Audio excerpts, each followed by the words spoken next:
Hello everyone, Bunsen the Bongcloud theorist here. Today I'm going to be talking about the double Bongcloud, the best opening in chess. This opening has gained notoriety over the past few years with the rise of the Bongcloud meme, popularized by communities such as Anarchy Chess and grandmasters even such as Hikaru Nakamura. I began looking at the double bong cloud about a year and a half ago. In fact, I made a post promising that if I got 100 upvotes, I would make a feature length video on the double bong cloud. I believe it ended up getting 2,000 upvotes. That was about a year ago, and now I finally know enough. I've looked at the data, looked at many engine games, and I can give you a pretty reasonable introduction guide to how to play the double bong cloud, how to get over the first few moves. Now, as you can see, I have opening tree set up, and I have quite a lot of games. Well, the basic idea is that I would generate engine games using Lucas Chess's Tournament with Engines feature, and that would allow me to generate a pretty sizable number of games within a fairly reasonable period of time. On top of that, this set of games, this set of 1,640 games, includes about 400 games or so from the chess.com Computer Chess Championships, where a few months ago they put the double bong cloud as the starting position, and many high quality games came of it. So, before I get into specific variations, I want to talk about, first of all, um, what are what should you know before getting into it? Well, there are a few obvious things, such as, well, the kings being on e2 and e7. That's pretty obvious. That has some implications. Uh, First of all, the diagonals for the queen and kingside bishop are blocked in. Second, uh, which means that you're going to have difficulty developing, say, your kingside bishop without having to move your king, or potentially fianchettoing it in the future. However, that's a pretty uncommon idea. The queen, meanwhile, because the queen doesn't have access to this diagonal until the king would later move to, say, a square such as f2 or f2, d1, and so on. Because this diagonal is closed off, and due to the fact that the king is not on its starting square, it also means that making f-pawn pushes, which are typically um, quite weakening in e4, e5 positions, especially early on, the opponent isn't going to have access to things such as um, queen h4 or queen h5 check, which means that your king is actually surprisingly safe on the e2 and e7 square respectively. Now, many of the lines that I'm going to show you are going to basically require that the king be moved at some point in order to bring out your bishop or bring your king, in some cases, to an even more active square, especially in some notable endgames. But it's important that you know that you don't need to panic immediately. Now, obviously, there are situations where you can end up losing a lot of space very quickly. I will touch on that, especially in the frog gambit f4, uh, where one could theoretically lose a ton of space very quickly. But besides those inaccuracies, your king is actually surprisingly safe. This is a fairly equal opening, as you can see. Um, White's doesn't score all that fantastically. This knight c3 here is largely an exception because due to some poor engines, but looking at, say, for the Computer Chess Championships data, it's, I believe, only like a 57% scoring rate for white, which is not bad at all. Not bad at all. So I wanted to get that across first. So due to the fact with the kings being on e2 and e7, there are some ideas that you can generate from that right off the bat. First of all is the break in the center.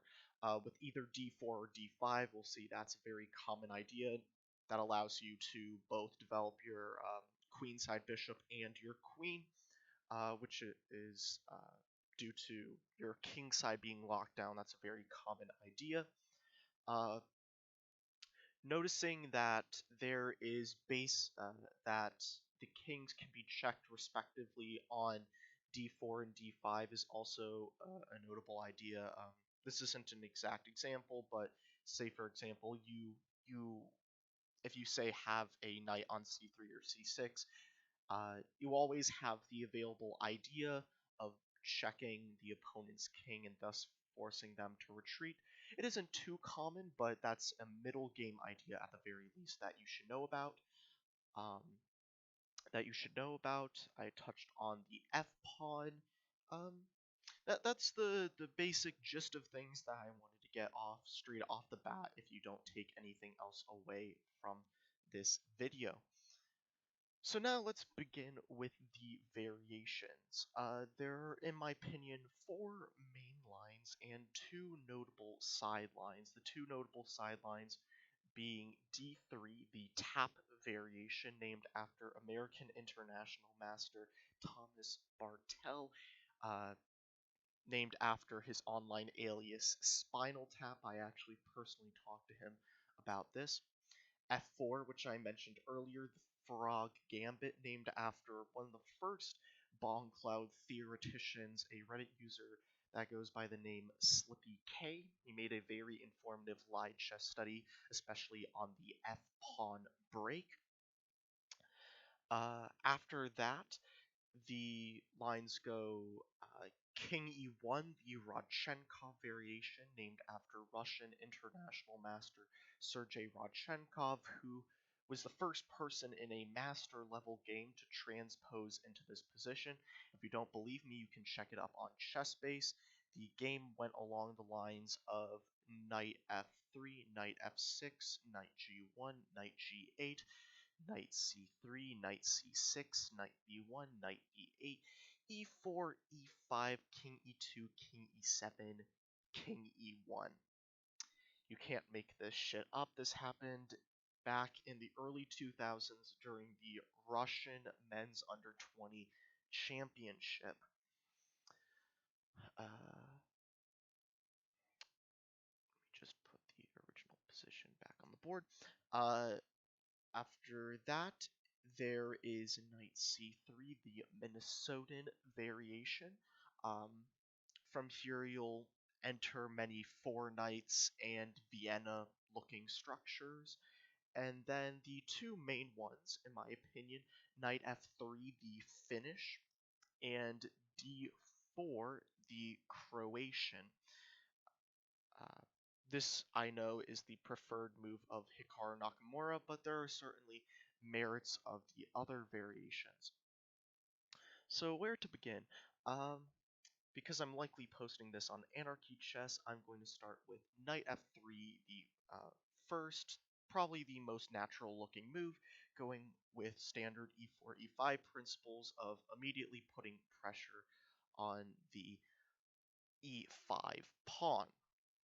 Now from here, there's certainly different ways this can go. You can do a standard position with knight c6, and from there, there's a lot of things that you can go from there. Most likely, you're going to transpose into some kind of 4 knights, or enter some kind of scotch where the kings are back on their original squares, and it's just e4, e5, but with no castling, which is kind of lame. That's not what we're here for. The notable move here is d5, entering a sort of elephant gambit type structure, and this is surprisingly good for black due to the reasons that I mentioned earlier, where the d5 push allows you to both develop your queen and bring out your queen side bishop. And from here, there are a few moves. D3 kind of transposes into the tap variation, so we won't really touch on it here. So the two main moves here are knight takes on e5 and king e1. I'm going to first touch on knight takes e5 because this is the one I looked at the most. From here, there are a few moves that black can take. There is f6, which may look like that it knocks away the knight, but it doesn't really because of this move d4. And let's say, for example, black plays an inaccuracy and takes the knight. White is able to win back the piece after bishop g5 check, and after knight f6, d takes e5, and white is winning back the piece, and will have a very good position. I remember writing some early Reddit posts on this position, specifically wrote a few articles on the double Bongcloud, which you can see on r/Bongcloud. You might have to check, uh, scroll down quite far, but you can see my notes on this, and White's gonna have a fairly comfortable time. Say, I forget what actually Black's best move here is, but basically wherever you say move the king to get rid of the skewer, White's gonna pick up the knight, the pawn is gonna go there, the bishop's gonna retreat, and you'll have a dandy time. Actually, no, I don't think you retreat your king here. Might be that, but I don't exactly remember. But I'm just telling you now that that's an inaccuracy. So from here, you play something like queen e8. Now, with the double attack on the knight has to retreat to d3. If, say, for example, knight f3, you're just in a world of hurt. Where are you going to bring your knight? You're not going to bring your knight to these squares. It's going to completely cripple your position. So knight d3 is the move there, and then after d takes e4, knight c5, f6. And when you just look at this structure, it's like Jonathan Schrantz on PCP would only be able to imagine this without an engine. It's just super wacky. I'm trying to remember what Stockfish recommends from here, but if we look out at the engine games from here, there's this idea of knight a5 going after to harass the queen. There's likely other ideas in this position as well. I mean, even here it recommends king e1. I remember there was some other pawn move that was recommended by Stockfish here, but the basic idea is that you get this very wacky, unorthodox position where black is going to be building up on the king's side while white is going to be building up on the queen's side, and this is a fairly equal position.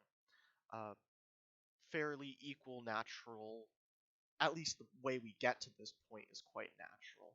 Um, So yeah, there's also this other move, d takes e4, and let's just say there, for you Anarchy Chess folks, you can get a very, very early en passant after d4.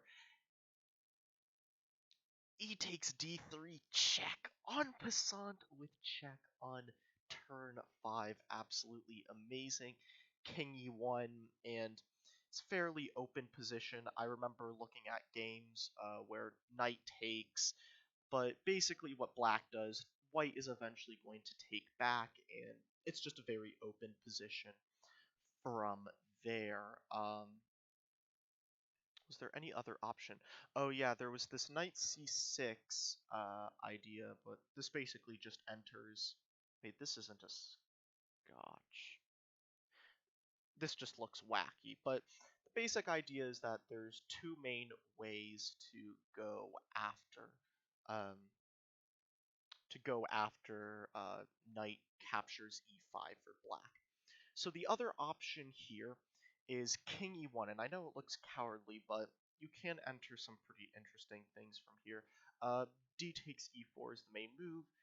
Knight captures e5, and from here, the recommended move is queen to d4. And from here, there's actually quite a few ways that white can play from here. The natural looking move, knight c4, protecting the knight with your bishop.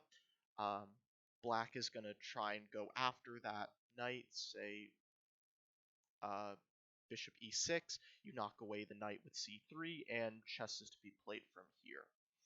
Um, there are also other moves such as f4, trying to hold onto the knight in the center, and you see this is pretty equal. Like it's surprising that given how uh, given how Stockfish rates the Bongcloud attack itself as like negative 2.1, how the double Bongcloud can result in very many equitable positions. It's quite surprising. And then there's also this neat move, Queen h5, going after this pawn, and Black has ways of defending it, but Black will certainly be on the back foot. So that's what can happen um, after King e1. I'm just trying to remember. I mean, there are certainly other moves here, but that's the main one. You're gonna get early en passants and stuff like that. So that's really what I wanted to touch on about the finish. I'm just trying to remember if there's anything else that was quite significant. Um, I don't think so from here. So let's continue onward. Wait, why is it still showing F6? The arrow for F6. Huh. Uh, okay, that's a strange opening chess bug. Let's just continue on from here. The next most pressing move is d4. Um, d4. As we can see, there's really only one move here. There is also the possibility of d5. However, this often just leads to many. It just looks very poor for Black. When I analyze this later on, going by the main line, with d takes and d takes bishop g5 check, going for a similar skewer that we saw in the finish before. F6, e takes, knight takes, and the basic idea is that black is going to have this isolated king's pawn, and white is in many cases just going to be able to develop so many pieces, is going to have such a lead in development that black is going to struggle holding on to this. So either black is going to have to give up the pawn, which is not good because then you'll just be a pawn down, or white is going to get such a lead in development that it's practically losing. Which after, say for example, the natural looking bishop f5, trying to hold onto the pawn after king e1, um, doesn't necessarily matter which knight move here, but after knight g e2, it's very clear that white is going to bring their knight over to g3, knocking away both the bishop and attacking the pawn. So that's the basic gist of why bishop f5 is bad. You can look at it deeper with an engine, but so for here, if you do want to go with this d5 line, I recommend that you play queen takes, rook takes, and from here it's still not great. You're still certainly going to have issues with this isolated king's pawn, but it's far more equitable. You can see with the games here, black is able to hold on, but note many of those games are engine generated on pretty low hardware at either bullet or rapid time controls. I wouldn't remember exactly. But that's why you don't want to play d5 in the Croatian. So instead, the main move here is e takes d4, and here we get into the real meat and potatoes of the Croatian. There are two main ways it can deviate from here. I'll talk about the sideline first, knight f3. In standard e4, e5 positions, this is known as the Kaitsaritsky um, center game. And here, the basic idea for black is that they're going to try and hold on to the center as long as possible. You can still certainly play knight c6, but then you're just going to enter some kind of scotch with the pieces with the just going to enter some kind of scotch, or if you don't play king e1, you're just going to enter some kind of four knight scotch, as you can see. We'll touch on this when we get to the Minnesotan, but there's a lot of ways the game can deviate from there. So instead of, say, knight c6, we're going to play c5, trying to hold on to this center. White is going to try and chip away at it with c3. c3 is basically an only move here. And then black's going to try and chip away at the center with d5. E takes d5, and here, although it says that queen captures on d5 is an option, I personally would not recommend it because it basically results in a strictly worse endgame for black. All the center gets all traded out, and how does black develop from here? Well, the only real move here is knight c6, but after captures, you get an equal position, but black has pawn islands on the queen side, whereas um, white's pawns are connected. So that's why, and on top of the fact white is going to be a tempo up, it's just a strictly worse endgame. So that's why I would not recommend queen takes d5 here. Instead, I would recommend knight f6. And from here, there's a bunch of ways the game can go. I actually created a separate lie chess study going into this line specifically because the engine games here are a bit lacking, so I'm going to pull that up. 1 second, please. But there's a bunch of ways the game can go from there. My interactive study. Oh, I'll have a link to the Google Drive that has all these games and my 2 live chess studies on the double Bongcloud in the description. So in the Kaitsaritsky, in this position, after knight c3, there's quite a few options for black that are not seen here. Black can take uh, both the pawn and the knight. There is also knight c6 as an option. I don't have knight or bishop e6 in my notes, but it's probably not that inaccurate. But say for example, if say black retreats trying, or if both players retreat.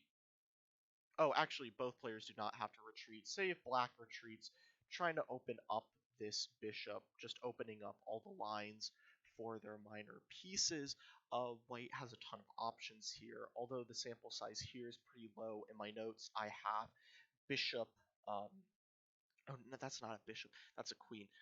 Bishop b3, knight takes, bishop e3. There's just a ton of moves here. Um, so that's how this early knight f3 Croatian can go about. But these moves, these first 6 moves or so, are practically forced, I would say. So if you wanted to mix up your opponent, You go for the Croatian, they take, and you don't take with the queen. This is a way you can mix them up. So here, instead of knight f3 being the main line is queen takes, and as you can see, there is the classic home by Philip Phillips idea where the queen can give checkmate on e5, where the king has no squares to go to, and they can't retreat back. There's no means of blocking, so black here has to play a move that reasonably protects against checkmate. There's a whole host of moves with king e8, but oftentimes it's going to transpose into other lines that we'll talk about later. The main move here is knight c6, both going after the queen and protecting that vulnerable e5 square. And from here, there's quite a few ways that it can deviate. There are three main moves here. There is queen c4, queen d3, and queen e3. All of which can result in pretty different positions. Um, C4 and D3 being the most similar, but there are specific options that black can play against C4. I'm going to touch on the main move, or this isn't necessarily the main move, but the more unique of the three, Queen E3, and just holding on to the pawn with the queen on the same file as the opposing king, still defending the pawn. And here, the engines recommend g6, and you're probably wondering why g6. I mean, white is gonna just go after your rook. You're gonna have to play something like f6. Why g6? Well, the basic idea of g6 is, well, let's say white makes some random move. Let's say a3, for example. Black will have the option of playing this idea of bishop h6, and if white plays queen c3 now, black can actually take, and black can straight up sack a full rook. And sure, black can play a few moves here, but um, the, this b2 pawn is going to have to be defended in some weird manner. So going down a full rook, you get this, um, you get a you get a massive amount of development. Um, Darn it, I hate trying all these arrows. Um, Black might play d6 or d5, bring out their bishop, and black just has an absolutely massive lead in development. So that's what can happen with g6 if white doesn't play the main line. There are certainly other options here, but say with knight c3, black is going to very simply fianchetto their bishop, uh, and chess is to be played from there. Not much more to be said. So if we go down the main line of queen c3, f6, um, there are two reasonable moves here, queen c4 and bishop f4, but we'll go with bishop f4 um, for the sake of it. After king f7, queen c4 check, king g7, black's king is surprisingly safe. It's very nicely guarded by these pawns, and black, it will certainly take time. White certainly has a lead in development, but black will have time to consolidate their pieces, and chess is to be played from there. If we click through it a few more, actually this b5 idea I want to talk about in a different line, but chess is to be played from here. So that's the gist of the queen e3 Croatian and the approach black um, ought to take. I would say up until this point, it's practically forced. White doesn't have to go give a check, um, but there's chess to be played from here. In fact, my light chess study goes into these lines in particular, but for the sake of time, I won't go much more in depth on this, but black is perfectly fine here. Um, the next option I want to talk about on turn 5 for white here is Queen C4. And after the to be entirely honest, I don't know what the main idea white would have for this in comparison to, say, Queen D3, as we'll see. Um, they do end up in relatively similar positions. But here, with excluding the pressing move of B5, black can... Huh? Oh, that's the arrow. Black can just naturally develop pieces and so on, and it's pretty natural looking. But there is this pretty spicy move B5, and white can't take this pawn because of knight D4 check, forking the queen and the king, and just be up a full queen. So white is forced to retreat back, and there's some pretty nice stuff. Oh, I call this move in my notes the banana defense because it's the B pawn, and I just want to look at my notes in particular on this. Um, the king retreats, opening up possibilities of developing your bishop and your queen in the future.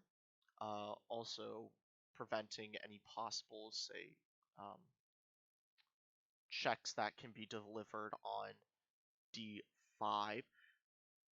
But the basic idea from here is that the game can deviate in two main directions from here, whether or not knight f3 is played or knight c3 is played.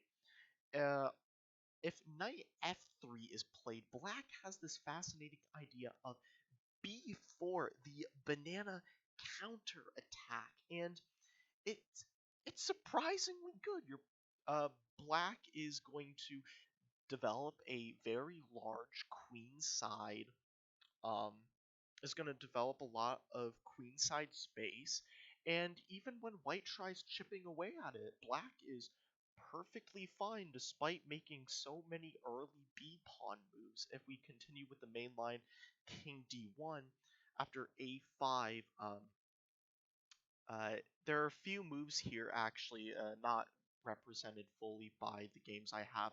A3 is a move, H3 is a move, I believe E5 is also a move.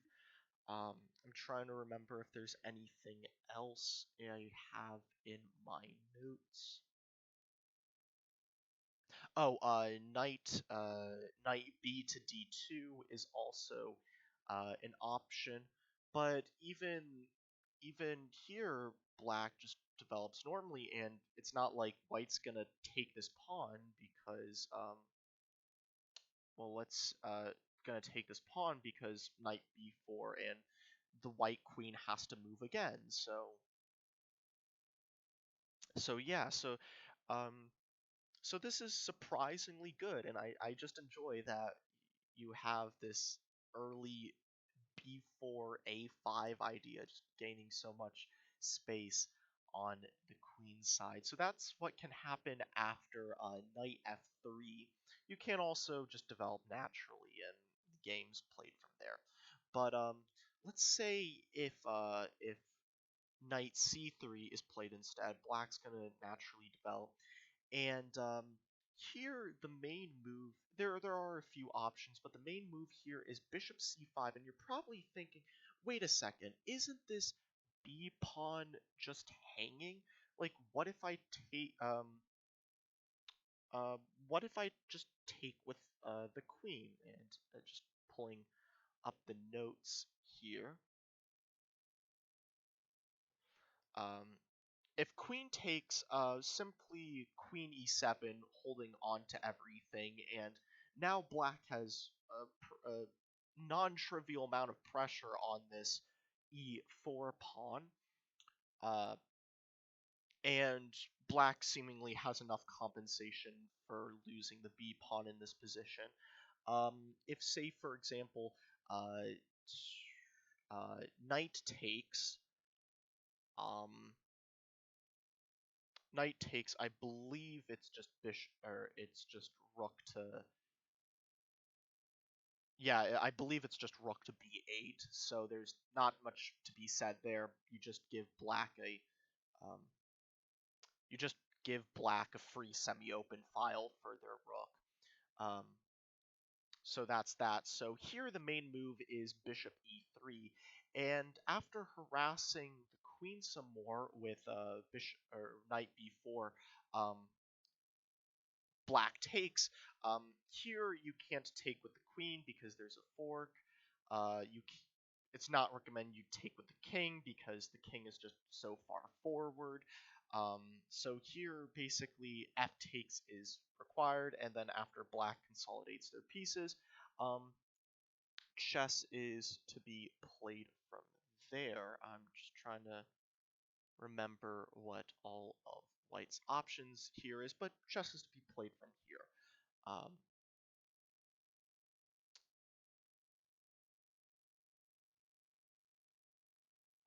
White has a few options. They have a3, uh, queen d3, and e5. So black gets a reasonable. It's certainly cluttered, but black will have these double pawns to go after. Will likely be able to play something like d6 or fianchetto their bishop. In the future, maybe play rook b8, but it's surprisingly even. So that's what can happen in the Queen c4 Croatian.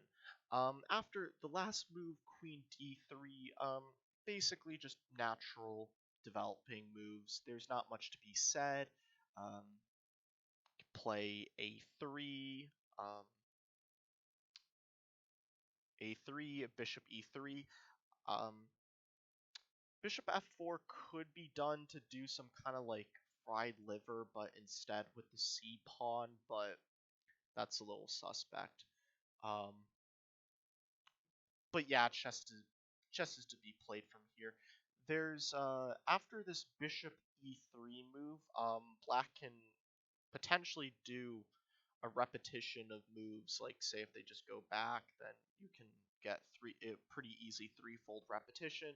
Instead, there's just these crazy knight jumps, um, and so on. But that's getting a little bit too much into the weeds of it. If you're interested at looking at this more, you can certainly look at the games in the Google Drive folder. But that's the gist of the Queen D3 Croatian. So that's what I wanted to touch on the Croatian. Next up is the Minnesotan.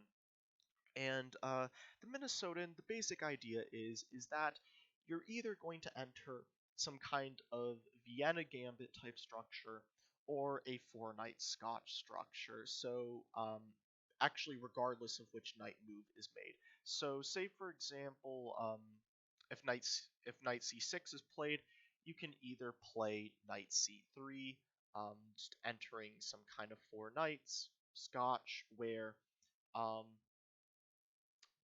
where after king e8, there's just too many options to talk about. We'll touch a little bit later on the other lines. Or you can play f4, same applies to knight f3, or knight f6, sorry.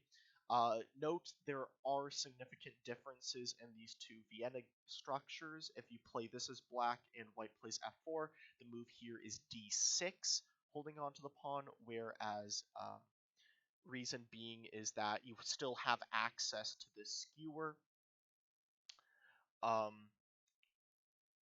and you still hold on to the pawn. Whereas with knight f6, f4, the move here is d5, entering a sort of, well, Vienna Gambit type structure, um, like similar to the mainline Vienna Gambit. So yeah, uh, that's that. And then there's also an additional option for white if the opponent plays knight f6. I have this where this actually surprisingly doesn't have an official name in e4, e5 positions. I tried looking this up, like I was thinking there must be an equivalence to this, but no. Uh, chances are you're gonna transpose into some kind of Scotch-looking position, and or actually no, you're gonna enter some kind of position that looks similar to the Croatian, like as you can see here. It's slightly different. Like this knight is already out here, where in many cases it wouldn't be, but that's also an option. So I'm going to primarily talk about what happens after a sort of four knights Scotch type of position. You can always play e1, or king e1, but you're just entering e4, e5, four knights, but there's no castling. Nothing too significant to be said there. Um, there is also this option of knight d5 check where um, a bunch of crazy stuff can happen from there. But the main move here is d4, entering this four knight Scotch. There are really only two moves here. I'll start with the sideline first, d5. After basically this enters pretty forcing an endgame that is asymmetric. I would still put the side on white, but basically we reach this endgame where black has two sets of doubled pawns but has the bishop pair, so and more open files for their rooks, where whereas white has this nice clean pawn structure. They don't have any major pawn islands, and after a few moves is going to be able to bring out all their pieces. Um, uh, so after like rook d1, and there's an endgame to be played here, but I think it's personally very interesting. Obviously, the edge is to white here, but it is still holdable for black. So if you given how easy it is, how natural it is to enter some kind of four knights type structure, um, if you book up on this end game, you can potentially do something with black, but I would still give the advantage to white. So instead, there is the other move. Let me go back to here. Is king e8, and as we saw earlier, there's just way too many options here. Chances are there are so many options it's clipping onto one of the images I have loaded on OBS. But yeah, I mean you could always do the cowardly thing and just transpose into the Rodchenkov where you basically have a four knight Scotch. Nothing but without castling, nothing much to be said there. Um the main moves are really like f3 holding onto the pawn, where black will eventually try chipping away at it. Where there's, I mean, already you can see how many ways the game can diverge from there. There's also g3, um, g3 where white eventually. Um, Oh, there's this line where both kings, or both knights just go jumping around the board and both take each other's queens. It's quite funny. I remember seeing this the first time and thinking, what the? But it's surprisingly equal. And then, but in G3 lines, white will eventually have the option of fianchettoing their bishop. I mean, you have bishop c4, bishop c5, um, queen d3, knight b3, h4. There's just too many things to talk about. So this is why I personally would not recommend black try to enter these types of positions. So if you're, say, playing against the Finnish, play d5. There's a lot less you have to know, but here there's just way too much. So that's the basic gist of the Minnesotan that I wanted to talk about. And then there are the sidelines. Did I already talk about f4? I don't believe I talked about f4. F4, the frog gambit. Now, when you put this into an engine, it's equal if not slightly better for black. But the reason why I mention this as a notable sideline is that black can enter a whole lot of trouble if they choose to accept the gambit. Here it's just not good. Here the main move is knight c3. I would not recommend personally d4 because here this is just a bad example. I believe the main move here is d5, and then it, white doesn't really have any advantage to show for it.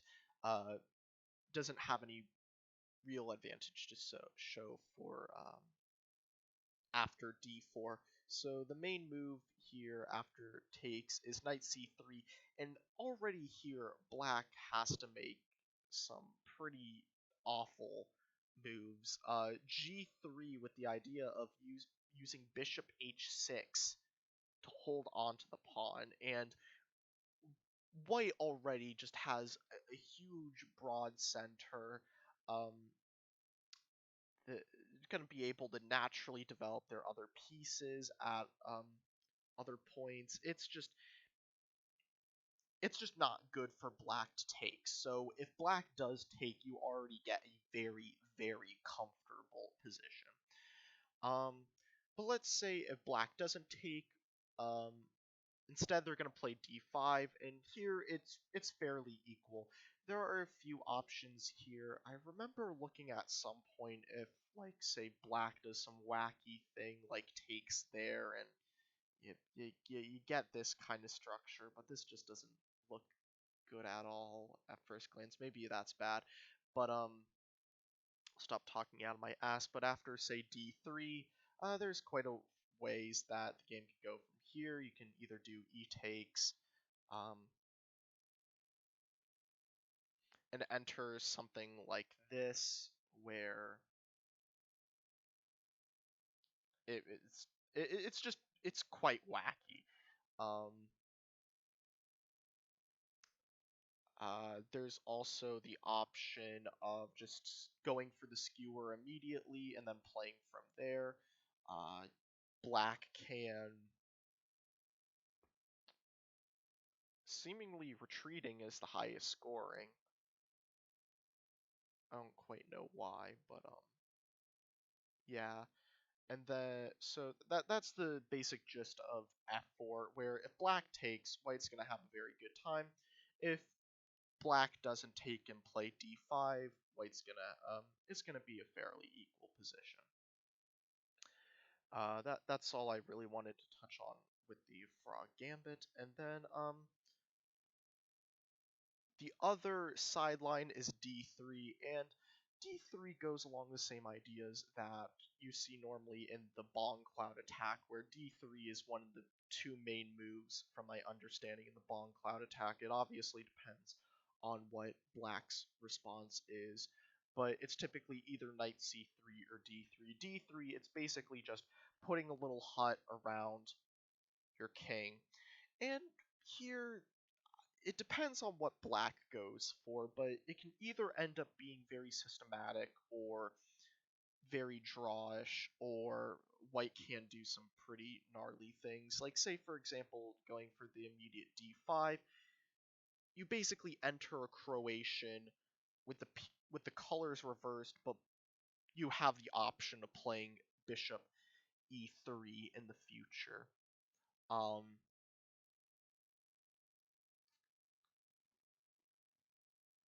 That reminds me, I did misalign the Croatian, but it's bad for black.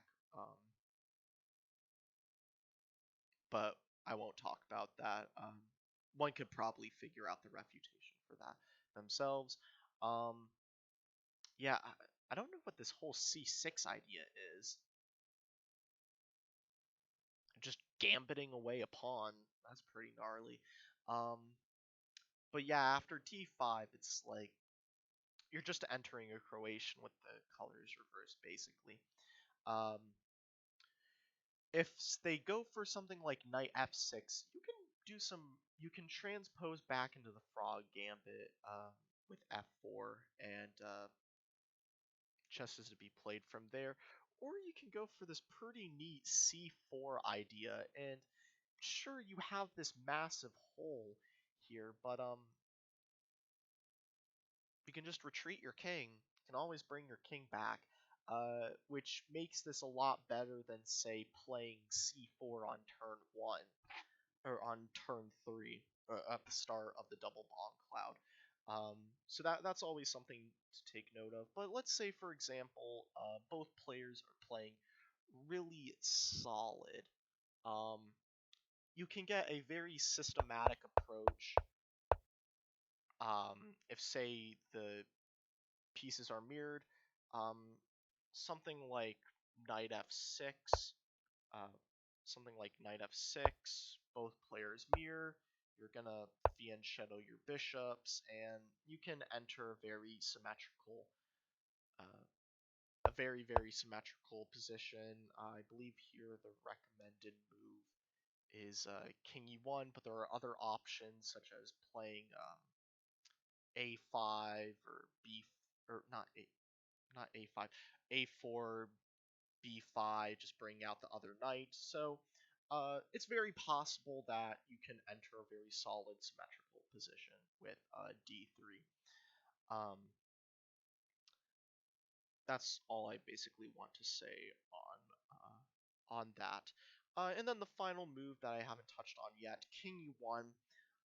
King e1, the Rodchenkov. Now, it looks very cowardly, and it basically is. I mean, you're playing the double Bongcloud. Play the double Bongcloud, right? But there are a few notable things that I want to talk about. Let's say, for example, you enter a standard e4, e5 here. I would still recommend going into some kind of scotch or going into some kind of four knights. Why? The reason being is, let's say if you play the Italian. Here, if you go with the main two knights defense, and white plays knight g5, after d5 takes, black can actually take knight d5. And you're probably thinking, what? The fried liver is always great. Like, if I get the fried liver, it's practically winning. The main issue is with the most pressing line in the fried liver, after 10 knight b4, white can't castle. The main reason that this works is that white can castle out of the way, where if black still chooses to take here, like, you're still going to be able to break in the center, you're going to be able to develop all your pieces a hell lot faster than black is. But that isn't an option, because you can't castle. So that's something to take note of. If black doesn't know this, if, for example, like, let's say if they don't take on d5, they can still play something like the Fritz, Italian, or Ulvestad, where you enter some kind of position looking like this. Like, this is already pretty gnarly looking. Like, h4, like, this looks pretty whack. Um, um, so that's always an option. I mean, I guess you can go the main line, but why would you really? It's just going to be even better for black than it was originally. In standard e4, e5 positions. So yeah, just remember that if you do encounter this as black, that you do take, because um, you should be able to hold this. Given the fact that white will not have castling here, you should be able to hold this as black in the fried liver and just be able to hold the whole piece up. Um, if, say, for example, you play the lolly attack, it's still the same issue where, like, black is going to be able to consolidate all their pieces, so that's not that much better. And say if you try holding, just play something passive like d3, f6, it this just seems perfectly equal. So that's something that's quite notable that you should know about if you do enter this position, both on the white and black. And so that's why I personally, would not recommend some kind of Italian structure. I would personally recommend going um, into Scotch, but without castling available, and chess is to be played from there. So yeah, that's basically all I wanted to touch on in the double Bongcloud.